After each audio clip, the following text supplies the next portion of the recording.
Facebook, whether it's WhatsApp, Facebook Messenger, Instagram, and even the high-tech early adopter types who use virtual reality, if they're on Oculus VR, which is owned by Facebook, they've also gone down.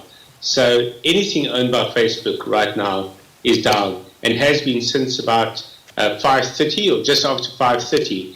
In fact, we started measuring or seeing reports of outages from 5:37 to be precise, because a minute before that there was nothing. After that, suddenly it was going crazy with people complaining, people asking what's wrong, etc. And of course, Facebook is silent in all of this. Yeah, so you were looking at Twitter, presumably, to see the complaints or outlets like that where people can talk about what's happening with Facebook.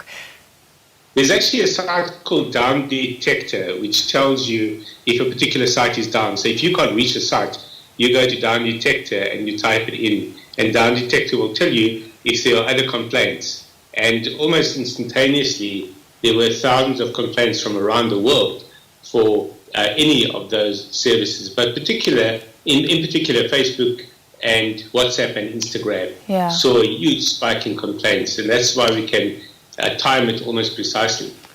Wow, so that's when South Africa was affected, but the whole world, the BBC is reporting is being affected.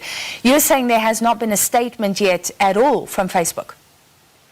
I've yet to see an explanation from Facebook or any kind of explanation.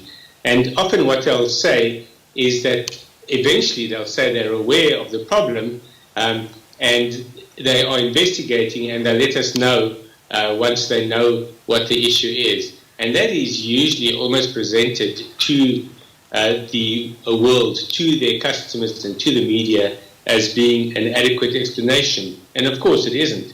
It's not telling people what went wrong or why it went wrong. So we're still waiting for word from them. We're still waiting for them to even tweet. Although I don't think they'll tweet. That's going to be very embarrassing that Twitter is up and all of their services are down.